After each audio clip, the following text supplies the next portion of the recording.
the Star of Bethlehem, an astronomical moment that continues to astound both academics and believers, served as a marker for the celestial event that the holy books of history remember as the birth of Jesus Christ. However, this event is not the only part of history, and there is another interesting part that will shock you too. Stay with me until the end. Dolores Cannon's writing, particularly in her book Jesus and the Essenes, is truly remarkable. This book might help you figure out some of these questions. Cannon's sessions in regression therapy give people a unique look into what they used to know about this charismatic figure, Jesus. In the second part of our video, we will explore the early years of Jesus Christ, tracing his journey from his 12th birthday to his 30th, while the third part will show the true events that happened with Mary Magdalene and the disciples following his crucifixion. Traditional biblical texts rarely discuss this period, sometimes referred to as the lost years, leaving a gap full of mystery. Let's take a moment to think before we begin. Imagine looking into regression session information based only on faith and belief, believing in its value and feeling compelled to share it, even if it goes against religious beliefs and social norms. And this moment is one of the most remarkable events in Dolores' career, and that is amazing. The first client is a woman in her 20s who is a gifted somnambulist. In the somnambulism state, a person can assess the deepest state of consciousness, and Dolores could lead people to this state where their current lives faded away temporarily, allowing characters and experiences from past lives to come to the surface. It was during one of these meetings that the interesting story of Sudi, an Essene teacher during the time of Jesus, began to unfold. Most people today still don't know much about the Essenes. There was an ancient religious group that lived near the Dead Sea at this time, and the discovery of the Dead Sea Scrolls in the early 1950s brought a lot of revelation to the humanity. Hidden in caves near the Dead Sea, these scrolls challenge common ideas about the origins of Christianity. It looked like the Essenes were very important in writing these scrolls down and keeping them safe. They gave us a lot of information about their teachings and way of life. One of the most interesting things about the Essenes was how secretive and almost magical they were. Even in ancient Israel, people like King Herod were careful because they knew a lot and kept secrets close to their chests. Some people think that Essene knowledge comes from people who lived on and were born on Atlantis and carefully recorded and kept their knowledge in buried scrolls. In this wonderful past life, Sudi was a Torah teacher and had a major impact on the lives of two famous people, Jesus and John the Baptist. During one of her sessions, the woman was on a hill outside Qumran with other Essenes. They had gathered there because they thought it was the night the Messiah would come. Astrology was something they knew a lot about, so they used the charts to get a good idea of when Jesus would be born. During the sessions with Dolores Cannon, the somnambulist talked about seeing the Star of Bethlehem, which was a truly amazing event. This event, which gave Dolores a new way to look at Jesus' birth, is one of the most beautiful and emotionally charged moments. Her client tells her that 4 stars from various parts of the sky would come together to form a single bright light on the night of Jesus' birth. As she described the scene in great detail, the 4 stars did come together to form a circle that eventually turned into this unique light. A beam of energy fell from this light to earth, signifying that Jesus was born. The Essenes, who were standing near Bethlehem, knew that this was where the baby was supposed to be born. The whole thing was full of intense energy and emotion, and the woman was amazed that she had seen such a miraculous event. This description of the Star of Bethlehem goes against what most people believe about stars. The Bible tells a story about a strange light that was visible both day and night, unlike any other star. People wondered what it was because they could see it from everywhere. It was interesting that it went away after about 2 months, leaving a trail of cosmic wonder. It was on this journey that Sudi, an Essene teacher, who would later teach both Jesus and John the Baptist, saw the baby Jesus for the first time. The things he saw had a huge effect on him. The baby Jesus was not like other babies. He did not cry and was very calm and peaceful. His eyes were the first thing that caught his attention. When they got back to Qumran, Jesus and John the Baptist joined the people who lived there. When that happened, they were all very young boys, and Sudi took on the role of teaching them the law. In ancient Israel, there were clear roles for men and women in the school system. At Qumran, boys studied math, reading, writing, and the Torah. On the other hand, girls received training for traditional roles without any emphasis on reading or writing. Focusing on different areas, the coursework for the various master's degrees took about 20 years. Most of the students studied the same thing for 5 years, but Jesus stood out. His desire to expand his knowledge led him to absorb all the teachings from the Qumran school. He was different because he could quickly take in information, which helped him learn faster. Dolores Cannon's work shows an interesting fact about how Jesus and John the Baptist looked. Unlike most pictures, they both had blue eyes and red hair, and this goes against the darker features that are usually associated with the area. But this was very common at the time in Nazareth. Let's take a look at the second part, which is called The Lost Years of Jesus.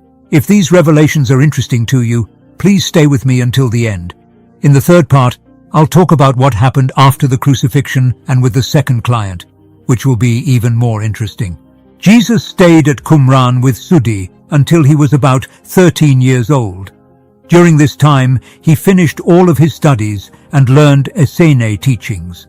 However, his education extended beyond the confines of the classroom. He learned from masters how to heal, cure illnesses, and even raise the dead, which was a revelation that went against what most people thought and made them wonder where Jesus' abilities came from. This amazing journey calls into question the idea that Jesus got his amazing skills through a mystical experience on his own. The real goal was for Jesus to learn from the smartest teachers in the places he had been. His already very smart mind was even more developed by this varied education that didn't just focus on the Essenes. Jesus studied with a variety of teachers at different times, such as the Druids in England. In contrast to how the Romans portrayed them, the Druids were very smart, like the Essenes, and there was a well-known university near Glastonbury. Jesus learned a lot from these interactions because they provided different points of view. As Dolores did her research, she got books from England that told stories and legends about Jesus' time there. Glastonbury was the site of the world's first church, built just 10 years after Jesus' crucifixion, according to these writings. Joseph of Arimathea, Mary Magdalene, and some of Jesus' followers founded this first church. It was based on Jesus' teachings and is often called the Way. It didn't believe in hierarchy and instead encouraged people to get together in people's homes to share their ideas. This was similar to how Jesus encouraged people to share information and knowledge and put love and understanding above worship, making it a true example of his teachings. It's important to remember that Jesus also knew about karma and reincarnation. Because of these universal laws, he couldn't always heal people he met, especially if they were sick or hurt, because it was their karma to be that way. These laws of the universe meant that even the most amazing person, Jesus, had to follow them. This shows that he was part of the universe's structure, just like everyone else. The Bible rarely discusses Joseph of Arimathea, a significant historical figure. He was Jesus' uncle and a very wealthy businessman who did a lot of trade with other countries, mostly buying and selling tin from England. People in that area still love these old stories. The tin miners have a song named Joseph as a Tin Man that alludes to these stories. Jesus went with him on these trips and learned from the smartest teachers of the time. When Dolores shared this information in England, it was interesting that people came up to her and called her a local legend. A story stated that Jesus had been to the shores of Glastonbury and other places in that area, which was an interesting connection to what Dolores had said. George F. Jowett wrote The Drama of the Lost Disciples, the book Dolores received after her lectures. It was first published in 1961. Its pages contain a wealth of information about Joseph of Arimathea. Everything we know about him shows that he was wealthy and important in both Jewish and Roman society. This book reveals an important fact. Joseph was the younger brother of the father of the Virgin Mary. This made him her uncle, and by extension, Jesus' great-uncle. This new information backs up what Dolores already knew. We don't know what happened to the other disciples, Mother Mary and Joseph, because the Bible doesn't say anything about their stories. Not long after the crucifixion, they were in very serious danger. There was a coordinated effort to kill anyone connected to Jesus, which put their lives in danger. The Romans were in a tough spot because they knew how rich and powerful Joseph was. Putting him to death directly could start a big protest, which would make things even more difficult. To avoid this, they came up with a plan that seemed like it would work. Instead of killing him themselves, they chose to let nature do its thing. It was a smart move to put them on a boat. When they set out on this journey, they were sailing into the unknown with the life and teachings of Jesus Christ on their backs. Their story, which is full of danger, sacrifice and strength, shows how strong the human spirit is and how relentlessly people will seek the truth. There are different historical accounts that disagree on how many people were on board. Some say there may have been as many as 100. We might also meet Lazarus and a few other disciples from the Bible among these people. They found themselves on a boat in the middle of the Mediterranean Sea, deprived of food and water.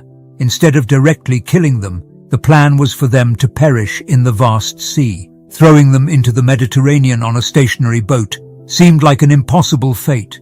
By some miracle, the boat made it across the Mediterranean and landed on the French coast. It is now known as Sainte Marie d'I, which means Street Mary of the Sea. The inlet they came to had grottos in it. Without the use of any tools, they successfully crossed the Mediterranean and found their way to this location on the French coast. It's still a sign of divine intervention. People now honor this spot and call it the legend. The second client was a woman who went back to a time when she was a gypsy in the 1700s. Every year the gypsies got together at Saint-Marie-del-Mar on the coast of France. The gypsies celebrated and worked out problems in their communities during this event that happens every year. Inside the grotto, there were statues of the three Marys, Mother Mary, Mary Magdalene, and the third Mary, who, according to legend, found the empty tomb. The Bible has always talked about these three Marys. This look back into the past gives a clear picture of these amazing events. The way these stories come together shows how mysterious faith, strength, and the mysterious forces that run our lives are. After getting to land and resting for a few days, some left in a good boat, while others got on a ship with fewer sails. Joseph, the disciples, and a few other people got on a smaller boat and sailed to England. The place in England where Joseph brought Jesus had a special meaning for him because they had been there many times, mostly on business trips. The Druids ran a university in Glastonbury, where the group resided. Jesus went there to school. This unique spot became the site of the world's first Christian church. It's intriguing that Jesus never called it a church, as he didn't want it to be one. As Jesus went around Israel and Galilee, his followers met in homes and other places. People freely shared their knowledge at these events, which included metaphysical teachings, trance and meditation techniques, and ways to heal. Traditional churches rarely teach this part of the Bible because it challenges the hierarchical structures that have grown up within the church. The Way had a decentralized and open approach, which was in line with Jesus' original intentions. This was different from centralized systems where people like the Pope or bishops made the rules. There were no central authority figures, so anyone could contribute and share their ideas. This was the main idea. Near there, the first church was built, which is now thought to be the holiest place on earth.